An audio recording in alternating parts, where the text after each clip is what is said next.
नाज़रीन अस्सलाम वालेकुम। पाकिस्तान की सियासत इतनी तेज़ी से मूव करती है कि ये बताना कि तहरीक इंसाफ ने 11 में से 8 नशस्तें जीत लीं, इमरान खान ने 7 में से 6 नशस्तें जीत लीं, ये अब किस्सा माजी बन चुका है। ये बताना कि तहरीक इंसाफ ने 13 जमातों के ख़िलाफ़ तनहा महाज जीत लिया, ये भी बात पुरानी हो चुकी है। जो बात अब नई है वो ये है कि अब से चंद घंटे पहले former prime minister of Pakistan Imran Khan ने एक प्रेस टॉक की। उन्होंने आज एक प्रेस इंटरव्यू भी दिया टेलीविज़न का, और उस प्रेस टॉक में उन्होंने कहा कि वो सिर्फ चंद दिन मज़ीद दे सकते हैं, किसी को गलतफहमी न रहे, उनकी मार्च अक्टूबर से आगे जाने वाली नहीं है। उन्होंने ये भी दावा किया कि वो जो कुछ करेंगे उसका राना सनाउल्लाह को अदराक नहीं है, अंडरस्टैंडिंग नहीं है। दूसरी तरफ राना सनाउल्लाह ने उसके बाद कहा कि इमरान खान को गलतफहमी है, कि हमें अंदाज़ा नहीं है कि इमरान खान क्या कर सकता है, हमें अच्छी तरह से अंदाज़ा है और हम पूरी तरह से इसके लिए तैयार हैं। इमरान खान ने क्या कहा वो मैं आपको टुकड़ा सुनाता हूँ। मैं इनको आज फिर वक्त दे रहा हूँ, ये मेरी मार्च अक्टूबर से आगे नहीं जाने लगी। ये अब से लेके अक्टूबर में किसी टाइम अनाउंस करूंगा। मैं इनको टाइम दे रहा हूं कि अभी भी आपके पास वक्त है। मुल्क की खातिर अपने आप को बचाते बचाते मुल्क को तबाह ना करें। और मैं अभी भी कहता हूं कि ये है टाइम आपके लिए इलेक्शन अनाउंस करने का। अगर आप नहीं करेंगे ये मैं मार्च करूंगा। जो हमारी तैयारी है वो ये जो भी करेंगे ये फेल हो जाएंगे। राना सनाउल्लाह जैसे मुजरिम का ज़हन तो किसी बेवकूफ़ को भी पता है कि वो उसमें अकल तो है कोई नहीं। वो डंडा मारो जी, ये मारो ये मारो, और मैंने जो ड्रोन कर दिया तो वो ऊपर से ये कर देंगे। उस बेवकूफ़ को ये नहीं पता कि उसको मौका ही नहीं मिल रहा है ये चीज़ें करने का जो मैं कर रहा हूँ। आप खान साहब क्या सोच रहे हैं किसी को अंदाज़ा नहीं है। तहरीक इंसाफ में कोई ऐसा लीडर नहीं है जिसे पता हो कि इमरान खान साहब के जहन में क्या है, लेकिन राना सनाउल्लाह को पता है कि इमरान खान क्या कर सकते हैं। राना सनाउल्लाह उसके लिए पूरी तरह से तैयार है। सुन लेते हैं कि राना सनाउल्लाह ने क्या कहा।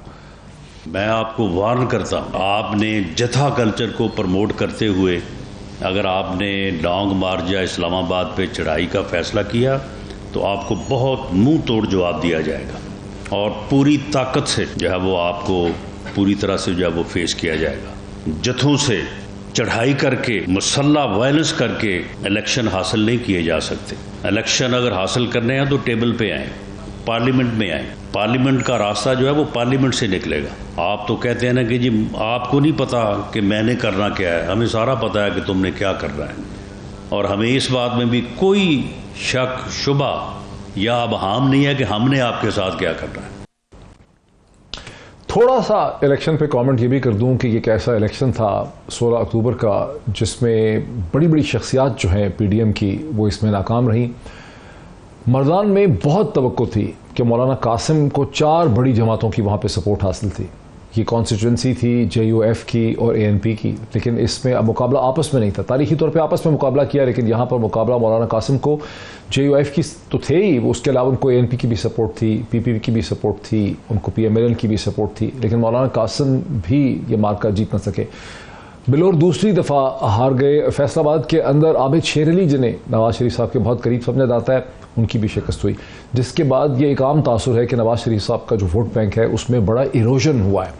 ये वो बैकग्राउंड है जिसमें इस वक्त हम डिस्कशन का आगाज़ करेंगे। मुझे स्टूडियो में ज्वाइन कर रहे हैं पाकिस्तान तहरीक इंसाफ के रहनुमा जनाब डॉक्टर इफ्तिखार दुरानी साहब, जो पब्लिक पॉलिसी के एक्सपर्ट भी हैं। Very warm welcome to him. PMLN के रहनुमा जनाब राना एहसान अफजल खान साहब, जो प्राइम मिनिस्टर पाकिस्तान के कोऑर्डिनेटर हैं कॉमर्स एंड इंडस्ट्री में, मेंबर हैं ECC के, स्पोक्स पर्सन हैं PMLN के, हमें ज्वाइन कर रहे हैं एक वीडियो लिंक के ज़रिए। और ख्वाबर घुमन साहब टेलीविज़न एंकर पर्सन हैं, पॉलिटिकल कमेंटेटर हैं, बहुत अरसे तक डॉन के साथ वाबस्ता रहे, अभी एयरवाई के साथ है, और आज ही उन्होंने इमरान खान साहब के साथ मुलाकात भी की और इमरान खान साहब का उन्होंने एक जॉइंट टेलीविजन इंटरव्यू भी किया, वो भी हमें ज्वाइन करें। So very warm welcome to all my guest once again. Iftikhar Durrani sahab, Rana साहब ने बातें जो की उन्होंने सख्त वक्त जैसी भी की, खट्टी मीठी। उन्होंने कहा कि पार्लियामेंट के अंदर से रास्ता आता है और अगर इलेक्शन चाहिए तो पार्लियामेंट के अंदर आए और पार्लियामेंट के अंदर बात हो सकती।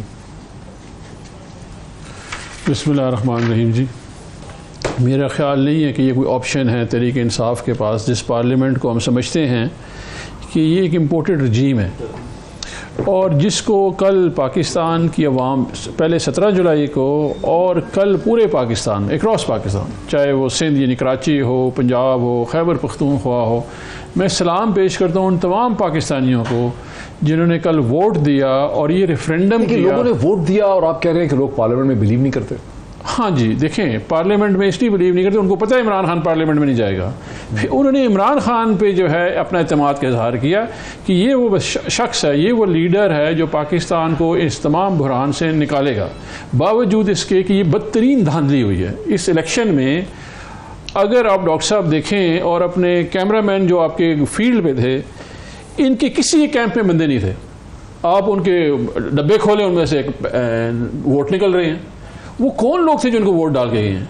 इनके लिए तो पब्लिक निकली नहीं, इनके कैंप खाली थे, डिजर्टेड थे, कोई नहीं आ रहा था। और फिर उनके ऊपर देखें कैंप में जनाब बेताशा वोट पड़े हुए, उनको वो इलेक्शन में बता रहे हैं, उनको फेस सेविंग इलेक्शन कमीशन ने दिए कल। लेकिन पाकिस्तान की आवाम खड़ी रही, उसने अपने वोट का तकद्दस को पामाल नहीं होने दिया, इमरान खान के साथ खड़ी रही। इसमें सबसे बड़ी चीज़ क्या हुई जी? डॉक्टर साहब, एक बड़ा ज़बरदस्त फिनोमेना निकला है, वो है मीडिया के लिए ये जो सिंगल एडिटर का कॉन्सेप्ट था ना कि हम नैरेटिव मैनेज करते हैं, कल वो ज़मीन बोस हो गया, बर्बाद हो गया, फ्रेगमेंट हो गया, नैरेटिव पे कोई कंट्रोल नहीं रहा, कोई कंट्रोल नहीं रहा। ये इस वक्त समझने की बात है पूरे पाकिस्तान को कि जो मीडिया नैरेटिव, बल्कि आज तो खैर उनके उस मीडिया हाउस के अखबार ने लगाया कि Imran Khan could not win all seats. इस तरह का नैरेटिव जो है अवाम ने बर्बाद कर दिया। उन्हें कहा फैसला हम करेंगे, कोई मीडिया हाउस नहीं करेगा, कोई नैरेटिव सेटिंग, एजेंडा सेटिंग वाले नहीं करेंगे। और इसको भी उन्होंने शिकस्त दी। जो कि इस वक्त पार्लियामेंट में बैठे हुए हैं, ये एक गैर आइनी जो कि हॉर्स ट्रेडिंग के थ्रू मुबैना तौर पे इधर मुसल्लत की रजीम चेंज के थ्रू। राणा साहब, जानते बूझते पाकिस्तान के लोगों ने ये जानते हुए कि इमरान खान असेंबलियों में नहीं जाएंगे, उनको वोट दिए, 7 से 6 जगहों पे वो कामयाब हो गए। क्लियरली लोगों का मैंडेट ये है कि अर्ली इलेक्शन करवाए जाए, क्योंकि और कोई वजह नहीं। इमरान खान का मुतालबा ये है कि जल्द से जल्द इंतखाबात करवाए जाएँ। लोगों ने उनके मुतालबे के ऊपर वोट दिया है, पार्लियामेंट में तो जाना ही नहीं था उन्होंने। अब क्या इस पर PMLN की आखिर क्या थिंकिंग है, कहाँ सुई फंसी हुई है इस वक्त? बिस्मिल्लाहिर्रहमानिर्रहीम। देखिए, जब PTI हुकूमत में थी और इमरान खान वजीर आज़म थे तो कंटिन्यूटी के साथ वो सारे ज़िमनी इलेक्शन हारते रहे।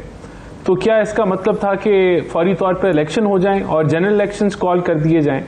अभी हमें हुकूमत मिली जिसको माशी खाई के अंदर इमरान खान ने डाला था, हमें बहुत मुश्किल इक़दामात लेने पड़े जो अवाम पे बड़े भारी पड़े। बिजली हमें महंगी करनी पड़ी, पेट्रोल महंगा करना पड़ा, उसका ज़रूर इम्पैक्ट आया है। फिर यानी कि इस चीज को हम तस्लीम करते हैं कि जहां ये PTI की इस नैरेटिव को बाय कोई नहीं कर रहा जनरल इलेक्शंस में। ये तो बहुत देर से आप सुना रहे हैं, इसको बाय कोई नहीं कर रहा। कोई यहाँ रिजल्ट से यही पता चल रहा है कि कोई बाय नहीं कर रहा आपके बयानिए को। देखें, इन्होंने अगर 5,70,80,000 वोट लिए NA की सीट्स पे, तो हमने भी 4,60,70,000 वोट लिए। तो वो 4,60,70,000 लोगों ने इसको बाय किया। लेकिन हम अकेले नहीं है ना, गैप है वो, आप 13 जमातों का कॉम्बिनेशन है।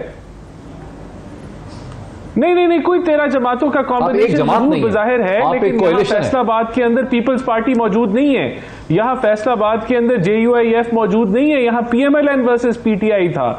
तो कहने का मतलब ये है कि ये जो 10-12% का गैप है, ये जब बिजली के हालात कोई बेहतर हो जाएंगे, थोड़ा जरा डॉलर नीचे आ रहा है, कोई महंगाई की कमर टूटेगी, हम इसको कवर कर लेंगे। लेकिन सवाल यहाँ ये बनता है कि जो आज बातें की इमरान खान ने कि मैं बंदे ले आऊंगा और ये आर्मी चीफ की जो तकर्री है ये इस तरह होनी चाहिए, इलेक्शन अनाउंस कर दो, वरना अगर ये पार्लियामानी जमहूरियत है कि इस तरह के कोई टीवी पे आके कोई बयान दे के कर दो वरना मैं लोग लेके आ रहा हूं, तो उससे आप इलेक्शन कर देंगे। देखिए ना, वो ये तो नहीं कह रहे कि हुकूमत मेरे हवाले कर दो। नहीं, राणा साहब, वो ये तो नहीं कह रहे कि हुकूमत मेरे हवाले कर दो, वो सिर्फ ये मुतालबा कर रहे हैं कि इलेक्शन की तारीख दे दो। इलेक्शन तो फिर होना है ना। हाँ, मैं यही कह रहा हूं कि इस तरह अगर तारीखें इलेक्शन की मिलना शुरू हो जाएं कि आप ज़िमनी इलेक्शन जीतें और उसके बाद आप प्रेस कॉन्फ्रेंस करें कि मुझे तारीख दे दो वरना मैं आ रहा हूं इस्लामाबाद, और कोई बचेगा नहीं, आप श्रीलंका बन जाएंगे, तो क्या फिर तारीख दे देनी चाहिए इलेक्शन की? ऐसे पार्लियामानी जमहूरियत चलती है क्या? अगर वो जीत गए, बिल्कुल जीते वो, लेकिन 17 जुलाई के इंतखाबात हुए के ऊपर 17 जुलाई के इंतखाबात हुए, उससे एक 17 जुलाई के इंतखाबात पंजाब में हुए, उससे एक हकीकत सामने आई। अब दोबारा ये सिलेक्टिव रेजिग्नेशन आपने एक्सेप्ट किए, ये कॉन्स्टिट्यूंसी जो सीट्स आपने सेलेक्ट की कि यहाँ पर इंतखाबात होने हैं, वहाँ पर आप कामयाब नहीं हो सके। इससे मसलसल है कि आवाम का एहतमाद आप पे से उठ चुका है, इसलिए अब इलेक्शन करवाने ज़रूरी है। नहीं मोहित साहब, इसका बिल्कुल ये मतलब नहीं है। आप ये भी देखें कि एक 6 माह की हुकूमत को 32 सीटों पे इलेक्शन लड़ना पड़ा, जिस हुकूमत को आईएमएफ के प्रोग्राम शुरुआत ही आईएमएफ के प्रोग्राम से करनी पड़ी, जिस हुकूमत को शुरुआत ही उस खाई से करनी पड़ी जिधर मईशत जो है वो इमरान खान फेंक के गया था। तो हमारे पास अभी 10 महीने हैं, उसके अंदर हम टर्न अराउंड करेंगे। हमने जो मुश्किल इकदाम लिए उसके नतीजे आ रहे हैं, आपको नजर आ रहा है कि रुपया स्टेबलाइज हो गया है। वो 215 218 के दरमियान में, आगे अभी 200 का उसने सफर कैरी ऑन करना है। अभी महंगाई की कमर टूटनी है। अभी फिर जो इनका जो एक्सपोज हुए ये बदतरीन तरीके से, जो इनकी ये जो आलमी साजिश और हकीकी आजादी, अभी ये भी जो है ट्रिकल डाउन करनी है। इसको टाइम लगता है, ये सब कुछ अभी होगा। तो ये हम इनके कहने पे हम आर्मी चीफ खैबर घुमन साहब, अब आम कुछ भी वोट डाले, इमरान खान की पॉपुलैरिटी कितनी क्यों ना हो, पीएमएलएन का आर्गुमेंट ये है कि हमने तो अपनी मुद्दत मुकम्मल करनी है। ये कोई तरीका नहीं है कि अब आम जो है उसके ज़मीनी इंतखाबात की बेसिस पे हमसे आम इंतखाबात नहीं माने जा सकते। आज आपने इमरान खान साहब से मुलाकात की, उनका इंटरव्यू भी किया, आपका क्या इस पे एनालिसिस है? देखिए, जो पॉलिटिकल रेटरिक है, पॉलिटिकल पार्टीज के जो लीडरान हैं वो उसके ऊपर जो काम करते हैं उसको अपने वोटर्स पोर्टल के सामने रखते भी हैं, लेकिन जो ज़मीनी हक़ाइक़ है उनको आप सरफ़ नज़र हरगिज़ नहीं कर सकते।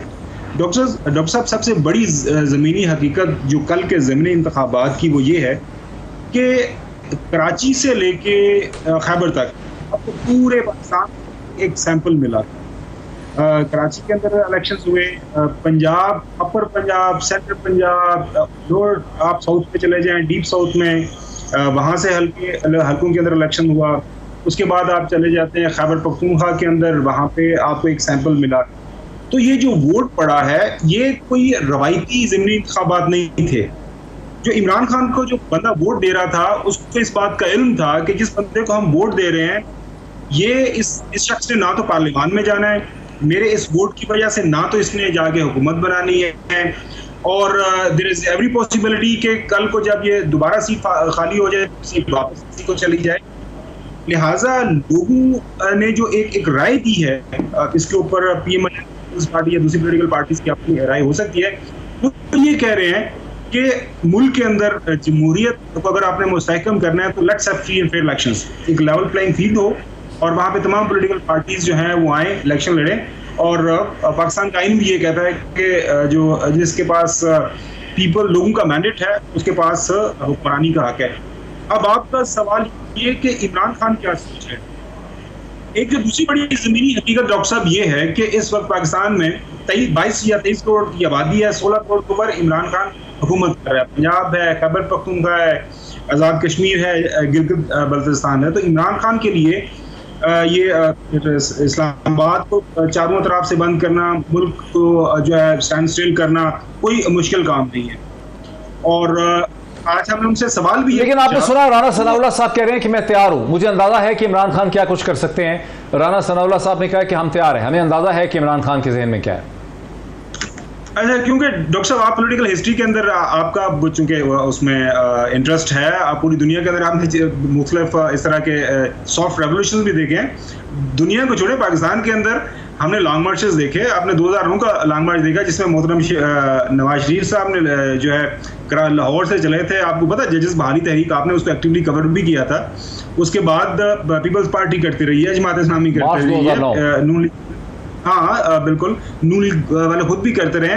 तो ये कोई गैर आईनी, कोई गैर कानूनी जो इकदाम हरगिज़ नहीं है। मुझे जो लग रहा है कि कल के इलेक्शन के बाद आज जो इमरान खान की बॉडी लैंग्वेज बहुत ज़्यादा वो यकीन है, वो ये हल्के जो थे इनको सेलेक्ट किया गया था बड़ा मेटिकुलसली कि इन हल्कों के अंदर सारी जमातों का अगर वोट बैंक इकट्ठा किया जाए तो वो एक ह्यूज मार्जिन है, आराम से जो है इमरान खान को हराया जा सकता है। फिर आपने देखा आज इमरान खान ने कहा भी कि कभी इलेक्शन जी होगा नहीं होगा, तो ये एक जो है एक मोमेंटम भी तोड़ा गया उनकी कैंपेन का।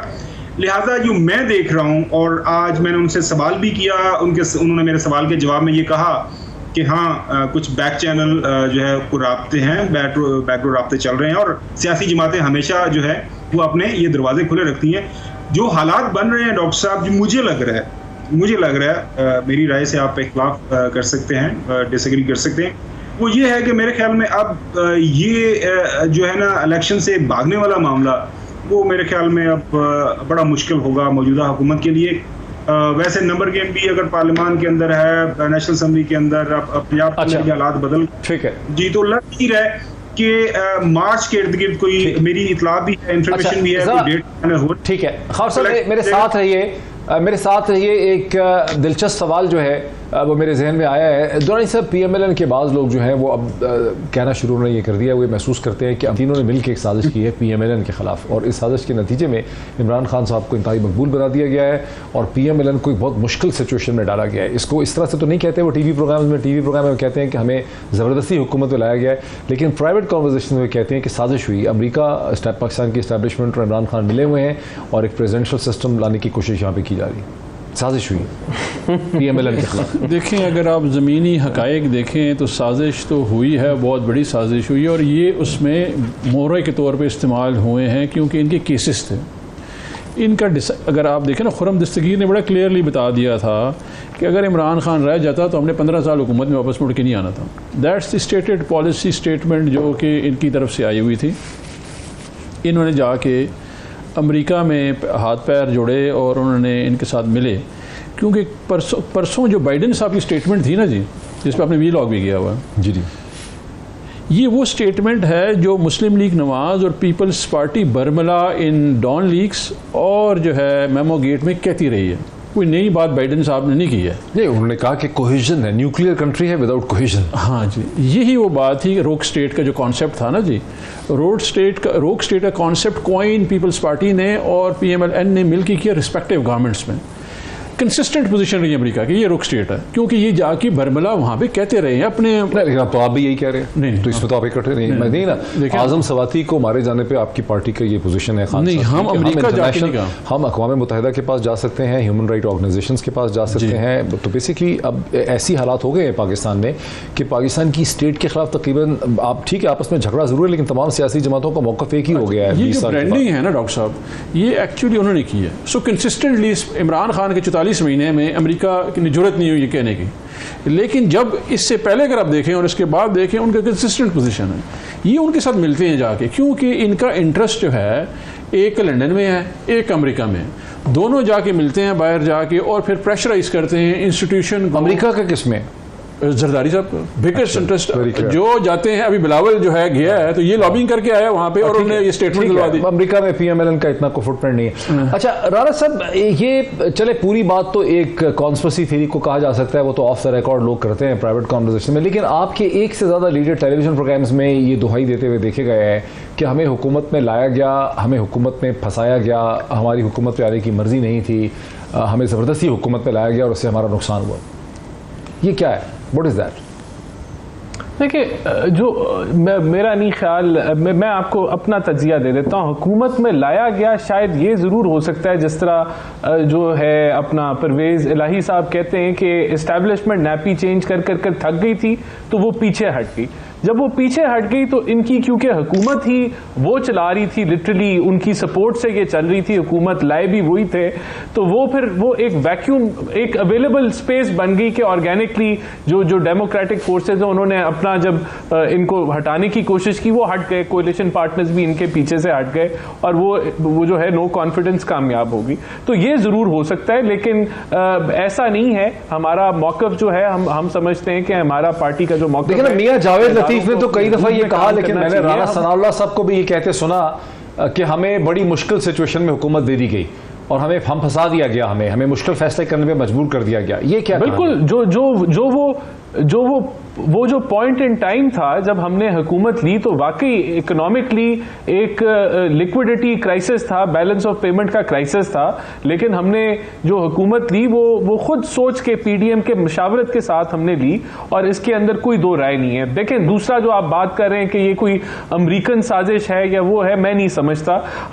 हम जो है अपना, अगर जो हमारी मईशत के हालात होते जा रहे हैं या जिस तरफ इमरान खान 4 सालों में बड़ी तेज़ी से ले गया, हम हमें अब अपनी इंपॉर्टेंस बनानी है अपनी इकोनॉमी को ठीक करके, वरना हम कोई इतना बड़ा यहाँ वो अफगानिस्तान से भी जो है वो नजरें जो वेस्टर्न ममालिक हैं उनकी उठ चुकी हैं, और अब वो जो चाइना वर्सेस अमेरिका जो है वो एक ज़्यादा बड़ा फोकस में आ गया इंटरनेशनली इकोनॉमिक जो जंग लगी हुई है। तो वो हमें अपना इकोनॉमिकली जब तक हम एक कोई एंटिटी नहीं बन पाते तो मैं समझता हूँ we are losing our importance as a nation दुनिया के अंदर, क्योंकि हम इकोनॉमिकली जो है वो कहीं खड़े नहीं हो रहे। तो वो हमें बिल्ड करने की जरूरत है। तो उसके ऊपर इंशाल्लाह ताला PMLN जिस तरह 2013 बिल्कुल सही कह रहे हैं राणा साहब के पाकिस्तान के तमाम मसाइल का हल यही है कि पाकिस्तान को अपनी मईशत को स्ट्रॉन्ग बनाना है, लेकिन दूसरी तरफ से तमाम पॉलिटिकल एक्सपर्ट्स यही समझते हैं कि मईशत उसी वक्त स्ट्रॉन्ग बनेगी जब एक इंतहाई पॉपुलरली इलेक्टेड गवर्नमेंट होगी जो मुश्किल फैसले कर सकेगी, सस्टेनेबल फैसले कर सकेगी, स्टेट ओन एंटरप्राइजेस को बेच सकेगी, जो पेनफुल फैसले हैं वो कर सकेगी, और ऐसी हुकूमत एक इलेक्शन के नतीजे में सामने आ सकती है। एक ब्रेक के बाद डिस्कशन को आगे बढ़ाते हैं आफ्टर द ब्रेक। नाज़रीन वेलकम बैक। आपको अपडेट कर दूं कि ब्रेक में, प्रोग्राम के ब्रेक के दरमियान में हमारे सामने खबर आई है कि हुक्मरान जो अलायंस है PDM उसकी तरफ से एक मुश्तरका एलामिया जारी किया गया है, जिस एलामिया में इमरान खान का जो जल्द अज जल्द इंतखाबात करने का मुतालबा था उसे एक बार फिर रद्द कर दिया गया है। यहीं से डिस्कशन को आगे बढ़ाते हैं। नहीं जी, आपको मिल कुछ नहीं रहा, आप जितने मर्जी इलेक्शन जीतने ज़िमनी, उन्होंने अपनी पोजीशन क्लियर कर दी। डॉक्टर साहब जो पिछले मैं उसमें सेगमेंट में गुफ्तगू कर रहा था, ये पाकिस्तान के खिलाफ बहुत बड़ी साजिश है। क्या चीज़? ये तमाम जो अमेरिका आप और एस्टैब्लिशमेंट ने मिलकर की है PMLN के खिलाफ। देखें मैंने क्या बोला कि एक पार्टी जो कि जरदारी है वो अमेरिका में फुटप्रिंट है, इनका फुटप्रिंट है लंदन में।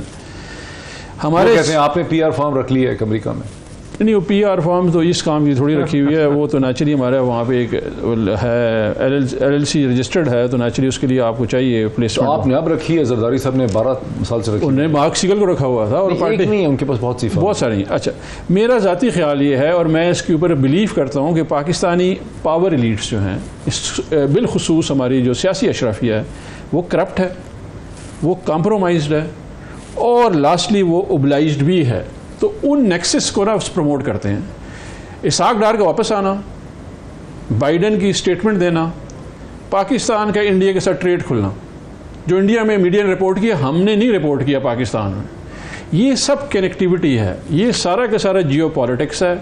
अमेरिका ने अपना इन्फ्लुएंस मेंटेन करना है पाकिस्तान पे और रीजन पे, ये उनकी मोहरें हैं, इन मोहरों को हमारे पर मुसलत कर दिया गया है। लेकिन ट्रेड तो आप भी खोलना चाहते थे जब PMLN मुखालफत करती थी हिंदुस्तान के साथ ट्रेड को। नॉट बिफोर द कश्मीर के ऊपर प्रिंसिपल स्टांस था इमरान खान का, और ट्रेड बंद हुआ जब यहाँ पे उन्होंने अटैक किया, उसके बाद ट्रेड कभी भी। पेंडेमिक के दिनों में जो पाकिस्तान के टेक्सटाइल सेक्टर को प्रॉब्लम था उस वक्त उन्होंने नहीं, इमरान खान है समरी मूव हुई थी, उसने कहा कि जी जो मर्जी हो जाए, जिसपे PMLN ने बहुत शोर मचाया था। उन्होंने कहा कि जी जो मर्जी हो जाए, इनके साथ जब तक कश्मीर के ऊपर ये नहीं पीछे हटेंगे, 370 नहीं निकालेंगे, हम जो है इनके साथ ट्रेड नहीं करेंगे। राणा साहब, ये हिंदुस्तान के साथ ट्रेड का जो फैसला कर लिया आपकी हुकूमत ने, जबकि खुद आप पहले इसकी मुखालफत करते रहे, इसकी अहमियत क्या है? नहीं, देखें, कोई ऐसा फैसला नहीं हुआ कि ट्रेड खुलने लगी है। मेरी नज़र से तो कोई ऐसा फैसला नहीं गुजरा। इस चीज़ पे ज़रूर सोच, हिंदुस्तान का मीडिया इसको हेडलाइन के तौर पर बता रहा है। ये खाने कोई डेलीगेशन भी जा रहा है नहीं, लेकिन अभी तक कोई ऐसा ये तो पाकिस्तान में फैसला नहीं हुआ जो इस पे ये वेजिटेबल्स के ऊपर कोई फैसला हुआ था कि अगर हो जाएगा तो इसकी सिग्निफिकेंस क्या है? जरूरत है फिर ये नहीं, देखिए मैं बताता हूँ। देखिए, ये कह रहे हैं, मैं भी मानता हूँ कि कश्मीर से बढ़ के हमें और कोई चीज़ अजीज़ नहीं है जब इंडिया पाकिस्तान का रिलेशनशिप आता है, और ये फैसला हुकूमत ने करना है। लेकिन हमें सवाल उठाना चाहिए कि क्या ट्रेड बंद करके, ये मेरा personal point of view, trade बंद करके क्या आपने जो है क्या अचीव किया? तो हमें रिव्यू ज़रूर करना चाहिए। मैं इसके जो है अभी तो सवाल ये है ना कि जब इन्होंने थोड़ा सा इनिशिएटिव लिया था पेंडेमिक के दिनों में, जब पाकिस्तान के टेक्सटाइल सेक्टर ने उस वक्त ये एक समरी मूव करवाई थी कॉमर्स के जो मिनिस्टर थे उनके थ्रू, तो उस वक्त आपकी रज़ाक दाऊद साहब की तरफ से एक समरी मूव हुई थी, तो आपकी पार्टी ने, मोहतरमा मरियम नवाज साहिबा ने और सारी पार्टी ने बड़ा सख्त उसके ऊपर रद्द-ए-अमल किया था। तो अगर आपका असूली मौक़िफ़ उस वक्त ये था, तो आपके असूली मौक़िफ़ पे फ़र्क पड़ा क्या है?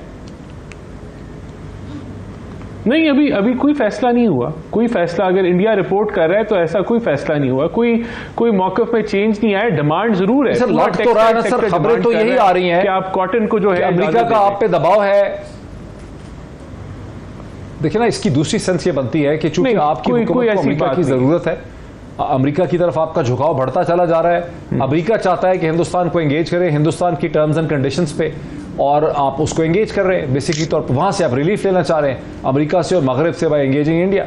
नहीं, ये बिल्कुल ये पीटीआई का प्रोपेगेंडा हो सकता है। और अभी ये जो मेरे पीटीआई के भाई बात कर रहे थे, इन्होंने प्रोपेगेंडा फर्म जो हायर की थी लॉबी करने के लिए, वो बंदा चला रहा था जो पाकिस्तान के न्यूक्लियर एसेट्स के खिलाफ जो है वहां लॉबिंग करता रहता है। तो ये तो यहाँ कनेक्शन निकलता है और मैं समझता हूँ। लेकिन इससे भी आगे अगर मैं बढ़ूँ, ये चीजें कहना कि कोई गद्दारी कर रहा है पीछे से या कोई मिलके प्लानिंग कर रहा है, ये सियासत हमें नहीं करनी चाहिए। कोई नहीं कर रहा है ऐसा। और ना पीएमएलएन कभी सोच सकती है कि मुल्क के मफाद के खिलाफ। तो अगर कल एक हफ्ते के बाद ये कंफर्म हो गया कि हिंदुस्तान से ट्रेड पे एग्रीमेंट हो गया, तो फिर आपकी क्या पोजीशन होगी? अगर हफ्ते के बाद आपकी हुकूमत ने डॉटेड लाइन पे साइन कर दिए और हिंदुस्तान के साथ ट्रेड शुरू कर दिया और कश्मीर पे कोई उसके ऊपर मैं आपको अपना पर्सनल, मोहित साहब, मेरा पर्सनल पॉइंट ऑफ व्यू ये है, चाइना और इंडिया की स्कर्मिशेस हुई है, मेरा पर्सनल पॉइंट ऑफ व्यू है। उन्होंने ट्रेड नहीं बंद की। जब आपको पिछले ये 2-3 सालों से आपने ट्रेड बंद की हुई है, व्हाट हैव यू अचीव्ड? तो यहाँ मकसद क्या है? मकसद ये कि हम कश्मीरियों को रिलीफ दे के दें, कश्मीरियों का जो स्टेटस है वो बहाल हो। वो कब बहाल कैसे हो सकता है? जब कोई बातचीत उसके ऊपर हो। आज बातचीत जो है वो पहले भी नहीं हो सकी, अभी भी नहीं हो रही। और जिस तरह गवर्नमेंट का जो है आइडिया कि ट्रेड उन्होंने नहीं खोलनी, वो आगे जाके भी नहीं होगी। तो हमें इन चीजों को जरूर सोचना चाहिए कि जो मकसद है कि कश्मीरियों को रिलीफ दिलाना है। खबर घुमन साहब बड़ी देर से बड़ी पेशेंस से सुन रहे हैं। थोड़ा सा मैं एक थोड़ी सी इसकी करेक्शन भी कर दूं कि जब हिंदुस्तान और उनके दमन स्कर्मिशेस हुई जून 2020 में, तो हिंदुस्तान ने बहुत रिएक्टिव तरीके से चीन के साथ बहुत सा ट्रेड, बहुत सी चीज़ें, बहुत सी एप्लीकेशन, टिकटॉक और बहुत सी चाइनीज़ चीज़ें जो हैं उनको उस वक्त बैन किया। कुछ चीज़ों का बैन अब हट चुका है। चीन ने हिंदुस्तान के साथ ट्रेड में किसी किस्म की रुकावट नहीं डाली थी और बहुत खप डाली थी कि हिंदुस्तान को ऐसा नहीं करना चाहिए। ताहम हिंदुस्तान एक बड़े रिएक्टिव माइंडसेट में था।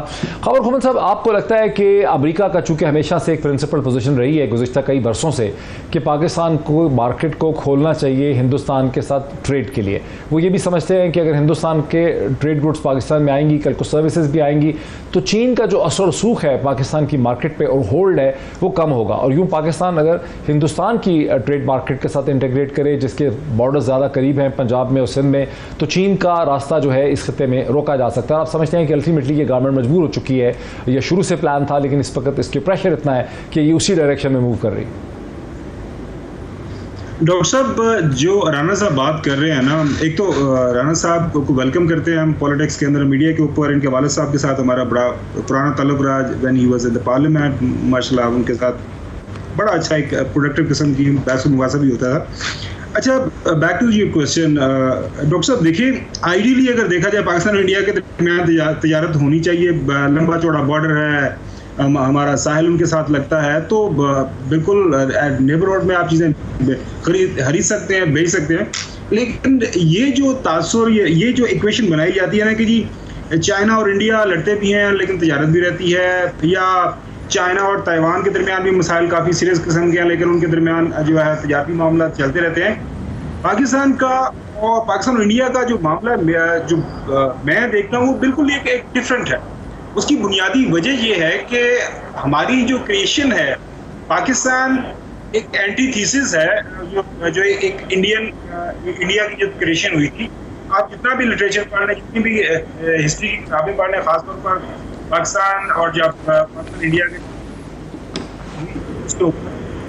उस वक्त की जो इंडियन कांग्रेस से लीडरशिप क्या सोचती थी, नेहरू क्या सोचता था, और बाद में जब से इंडिया बना है और वो तब से लेके अभी तक उनकी जितनी भी हुकूमतें आई हैं वो क्या सोचती थी। जब भी उनको मौका मिला है, क्या वो आपके ऊपर नहीं चढ़ दौड़े? छोड़े इसको कि हमने उनको एक काइंड ऑफ एक वजह प्रोवाइड की या हमारी कमजोरी की वजह से हमारे ऊपर चढ़ दौड़े। तो ये मेरे ख्याल में बिल्कुल एक डिफरेंट बहस हो सकती है कि जी क्या जो हमें इंडिया के साथ ट्रेड रखनी है कि नहीं रखनी। जहाँ तक सवाल यह है कि क्या मौजूदा हुकूमत देखिए, हमेशा से हमारे ऊपर अमेरिकन ये बिल्कुल एक प्रेशर रहा है कि हमें अपने ताल्लुकात जो है इंडिया के साथ नॉर्मलाइज करने चाहिए, बिल्कुल करने चाहिए, लेकिन उसके लिए कुछ सर्टेन टर्म्स एंड कंडीशन है ना। आप इंडिया को जनाब peaceful use of nuclear technology भी अलाउ करते हैं, आप इंडिया के अंदर F-16 की जनाब फैक्ट्री भी लगा लेते हैं, आप इंडिया का जो वीज़ा रजीम है उनके वर्कर्स के लिए, उनके आईटी एक्सपर्ट के लिए वो भी बड़ी आसान है। हर तरह की सहूलतें आप इंडिया को प्रोवाइड करते हैं अमेरिकन से। जब हमारी बारी आती है तो कुछ भी नहीं है, और ऊपर से हमें आर्म ट्विस्ट करने की कोशिश की जाती है कि आप चाइना की साइड बजाय आप इंडिया की तरफ जाएं। तो ये एक इसका जियोपॉलिटिकल ओवरऑल जो आप एक एंगल से देखते हैं तो हमारे लिए बड़ा मुश्किल है। उसकी वजह यह है कि एक नजरिया था जिसकी बुनियाद के ऊपर पाकिस्तान की क्रिएशन हुई थी, उसके ऊपर आप आर्गूमेंट कर सकते हैं, उसके ऊपर आपकी बहस हो सकती है कि जी कुछ लोग कहते हैं जी वो उसकी जरूरत नहीं थी, ये उनका अपना एक आर्गूमेंट है। लेकिन मैं नहीं समझता कि पाकिस्तान इंडिया कश्मीर के मसले का कोई सस्टेनेबल हल तलाश किए बगैर जो है जो ये तजारत कर सकते हैं। उसकी बड़ी बुनियादी सी वजह है कि पाकिस्तान की आवाम, वो चाहे ऊपर PMLN की हुकूमत हो, पीपल्स पार्टी की हो, इमरान खान हो या कल कला कोई और पॉलिटिकल पार्टी हुकूमत में आ जाए, उनको ये उनके लिए ये बड़ा ज़रूरी है कि वो इंडिया के साथ तल्लुकात वो कश्मीर के प्रिज्म के ज़रिए ही ये देखें, उसके बगैर वो कर नहीं सकती। अब अमेरिकन अगर इंडिया को थोड़ा सा इन्फ्लुएंस कर सकते हैं, मेरे ख्याल में करना चाहिए, और पाकिस्तानी हुकूमत को ये अपना गुड ऑफिस मार्क करते हुए प्रेसिडेंट बाइडन से, आई डोंट नो, वैसे तो रिसेंटली हमारी टॉप जो है सिविल और मिलिट्री लीडरशिप चक्कर लगा के आई है, पता नहीं उन्होंने क्या जो वहाँ पे क्या किया, किस तरह की डिप्लोमेसी की, पाकिस्तान का उसका तोहफा भेज दिया उन्होंने। तो हमें राणा साहब माजी में ऐसा लगा कि नवाज शरीफ साहब हिंदुस्तान से बेहतर रवाबित रखना चाहते थे, ट्रेड रिलेशन चाहते थे, उन्होंने मुलाकातें की, ब्रेक थ्रू करने की कोशिश की, लेकिन पाकिस्तान की इस्टेब्लिशमेंट जो है उनके रास्ते में हायल हो गई। इस स्टेज पे क्या इस्टेब्लिशमेंट और PMLN जो है वो एक ही पेज पे आ गए हिंदुस्तान के हवाले से? देखिए, मैं फिर रिपीट करूंगा मोहित साहब, हुकूमत ट्रेड खोलने नहीं जा रही, लेकिन अब वैसे अगर इस बात के ऊपर डिबेट करें, आपको पता है कि सऊदीया और इंडिया जो है वो कितना ज़्यादा बिजनेस एक दूसरे के साथ करते हैं। कोई $100 अरब की इन्वेस्टमेंट जो है वो सऊदी अरेबिया इंडिया में करना जा रहा है। तो कहने का मतलब ये है कि ये जो भी आप कहते हैं हम खोलने नहीं जा रहे, दूसरी साइड पे आप केस एस्टैब्लिश करते हैं। जो सुनने वाला है उसको दो चीजें नजर आती हैं कि राणा साहब जान बचाने के लिए कहते हैं कि ट्रेड खोलने नहीं हम जा रहे, साथ ही फिर आर्गुमेंट बिल्डअप करते हैं कि खोलना चाहिए। नहीं, मैं अपना पर्सनल पॉइंट ऑफ व्यू हम तो आपकी पोजीशन की डिसेक्शन कर रहे हैं। पर्सनल पॉइंट ऑफ व्यू ये मेरा, मैं देखें मेरी पार्टी की बड़ी क्लियर पोजीशन है, कोई नहीं खोलने कहा है कि जब तक कश्मीर का कोई हल नहीं होता पाकिस्तान की आवाम जो है वो नहीं चाहेंगे। मैं कहता हूं आवाम नहीं, शायद एस्टैब्लिशमेंट नहीं चाहेगी, आवाम इतने शायद इंटरेस्टेड नहीं है इसमें। हाँ, मैं आपको अपना पार्टी का बड़ा क्लियर मौका बता रहा हूं कि ट्रेड खुलने नहीं जा रही, कोई ऐसा फैसला नहीं हुआ, कोई ऐसा फैसला नहीं हुआ। अब मैं आपको सिर्फ एक पॉइंट ऑफ व्यू दे रहा हूं कि दुनिया जो है वो आज इकोनॉमी जो है वो फॉरेन पॉलिसी को डिक्टेट करती है। आज इकोनॉमीज, आज अमेरिका आपका साथ नहीं देगा इंडिया के मुकाबले में, क्योंकि वो उससे तजारत ज्यादा कर रहा है। आप अमेरिका की जो उसके साथ जो ट्रेड कर रहे हैं वर्सेस जो इंडिया ट्रेड कर रहा है, तो ये डिक्टेट करती है फॉरेन पॉलिसी। बस मेरा ये इतना पॉइंट ऑफ व्यू है। अच्छा, ये बड़ी इंटरेस्टिंग बात है कि अभी रिसेंट जो पॉलिसी पेपर आया है अमेरिकन हुकूमत का, उसमें उन्होंने कहा है कि जियो इकोनॉमिक्स नहीं बल्कि जियो स्ट्रैटेजी मैटर करती है। यूक्रेन की जंग और चीन के हवाले से इस वक्त वो तमाम इकोनॉमिक प्रिंसिपल्स को वायोलेट कर रहे हैं, यूरोप पे दबाव डाल रहे हैं, मसलसल उसकी गर्दन तोड़ दिया है यूरोप की, जर्मनी और फ्रांस की, कि आप गैस ना लें, आप ऑयल ना लें, आप डिफरेंट चीज़ें लें।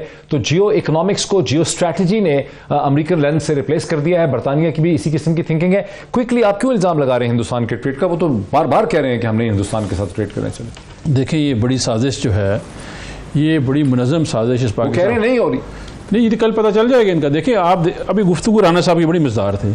ही वाज सेइंग ज़ाती तौर पे मैं ये समझता हूँ, लेकिन ऐसा नहीं हो रहा। वो जो उसको डिनाई कर रहे थे वो ज़ाती तौर पे कर रहे थे, गवर्नमेंट तौर पे उन्होंने एक दफ़ा डिनाई नहीं किया। बिलावल भुट्टो ने कहा कि मेरा ख्याल ये है, ब्रेक एक ले लें, फिर ख्यालात पे भी बात करते हैं आफ्टर द ब्रेक। नाज़रीन वेलकम बैक। नाज़रीन, मैंने वक्फे से जाने से पहले कम से कम एक चीज़ बताई थी कि अमेरिका की नई जो पॉलिसी सामने आई है नेशनल सिक्योरिटी की, उसमें वाज़े तौर पर यह कहा गया है कि जियो स्ट्रैटेजी जो है वो जियो इकनॉमिक्स से ज़्यादा इंपॉर्टेंट है। और उसकी एविडेंसेस ये हैं कि यूक्रेन की जंग के बाद अमेरिका ने यूरोपियंस पे बहुत ज़्यादा दबाव डाला। अगर आप फ्री इकनॉमिक्स और एडम स्मिथ की बात करते हैं तो यूरोप का नेशनल एनर्जी पार्टनर और ट्रेड पार्टनर जो है वो रशिया है, लेकिन दबाव डाला गया जर्मन इकॉनमी पे, ऊपर फ्रेंच इकॉनमीज़ पे जो यूरोप की सबसे बड़ी इकॉनमीज़ हैं, कि चीन के रशिया के साथ ट्रेड ना किया जाए, उसका अल्टरनेटिव किया जाए और यूरोप जो है वो अपने एनर्जी सोर्सेज को खुद से पैदा करे। इसी तरह जैसे जैसे स्किर्मिश और टेंशन चीन के साथ बढ़ रही है, ये कहा जा रहा है कि चीन के साथ ट्रेड डिपेंडेंस को कम करना है। सो क्लियरली जो पाकिस्तान में अभी तक हमारे यहाँ सियासी हल्के, हमारे अखबारात, इदारिये लिखने वाले पॉलिटिशियन जो है, उनको चूंकि 10 साल के बाद ये पता चलता है, इसलिए हमारे अंग्रेजी के अखबार अभी भी पुरानी बातें दोहराते चले आ रहे हैं। उनको अभी पता ही नहीं है कि अमेरिका ने यह कह दिया है कि जियो इकोनॉमिक्स जो है वो उसको जियो स्ट्रैटेजी जो है वो सुपरसीड करती है।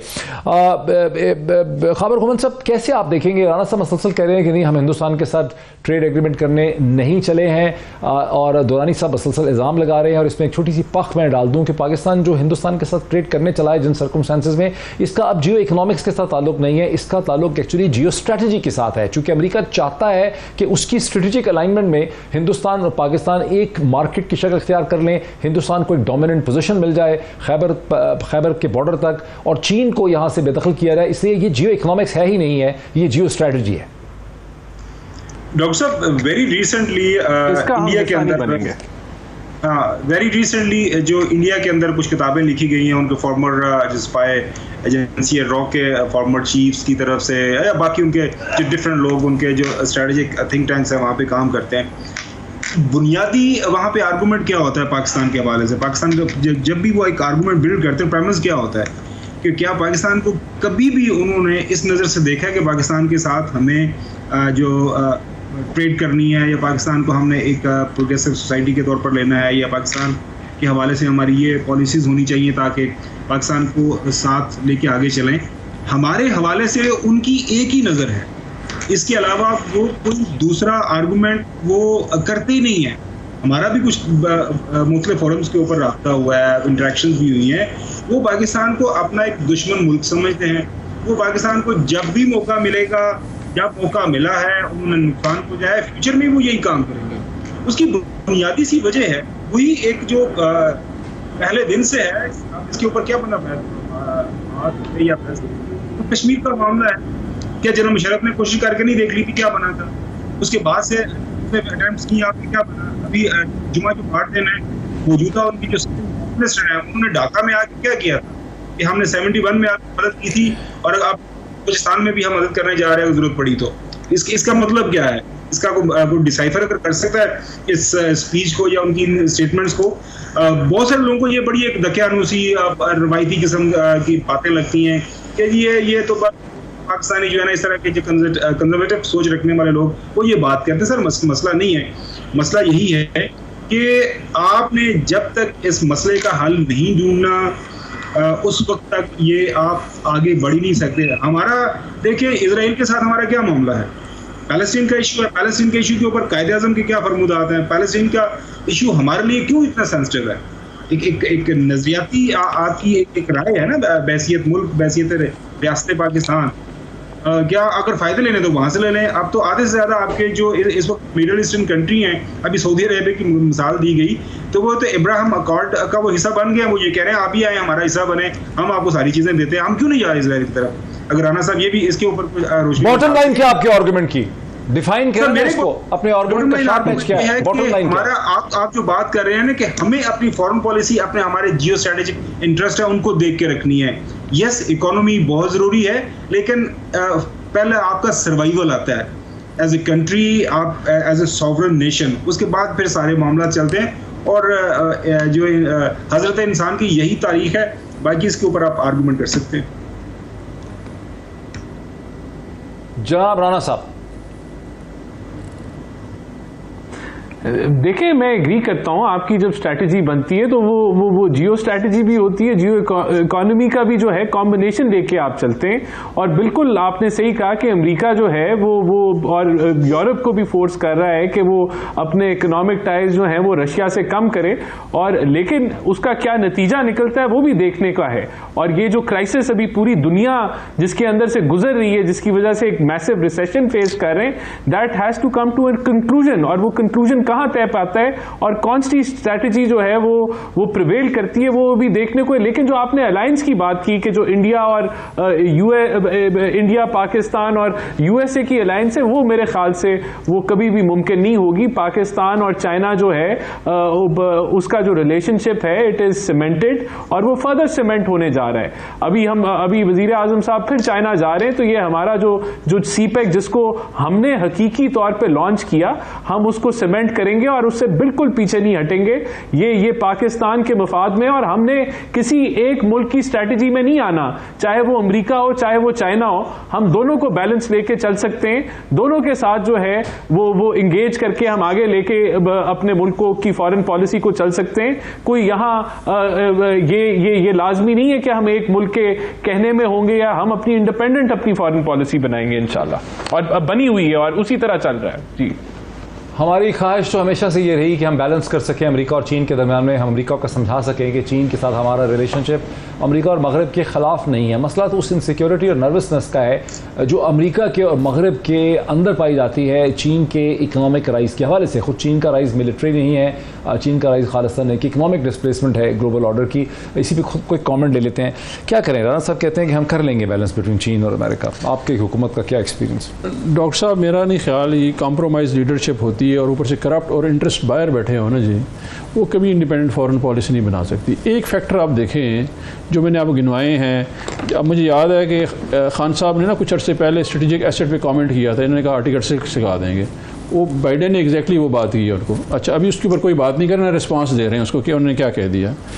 फिर इसहाक डार का आना दिया तो है रिस्पॉन्स नहीं सर, वो एक बस ठीक है, शरीफ ने दिया है, शहबाज शरीफ ने दिया। एक इसहाक डार के बारे में कहा तो इकोनॉमिक हिटमैन है पाकिस्तान का, परकिंस की किताब का टाइटल है। जी, इकोनॉमिक हिटमैन जो है जब आए हैं तो उन्होंने एक्चुअली आपका जो डेट ट्रैप है वो इसहाक डार ने क्रिएट किया था, उसकी डिस्पेंसेशन अभी आगे है।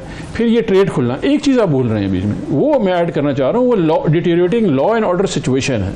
देखें, अमेरिका के सर पे सवार है BRI, belt road initiative, access Pakistan के थ्रू है।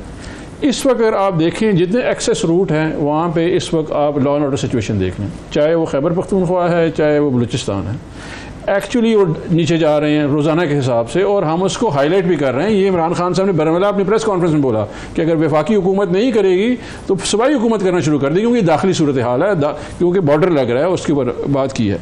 ये एक डिज़ाइन है जिसमें बैलेंस करने के लिए आपको लीडरशिप चाहिए। ये जो अवाम वोट कर रही है ना जी, ये कह रहे थे कि जी RTS 2018 में बैठ गया था, इस दफ़ा तो RTS नहीं बैठा ना, इलेक्शन कमीशन इनका था। ये कह रहे हैं सिलेक्टेड थे, इस दफ़ा तो सिलेक्टेड इनके साथ हैं।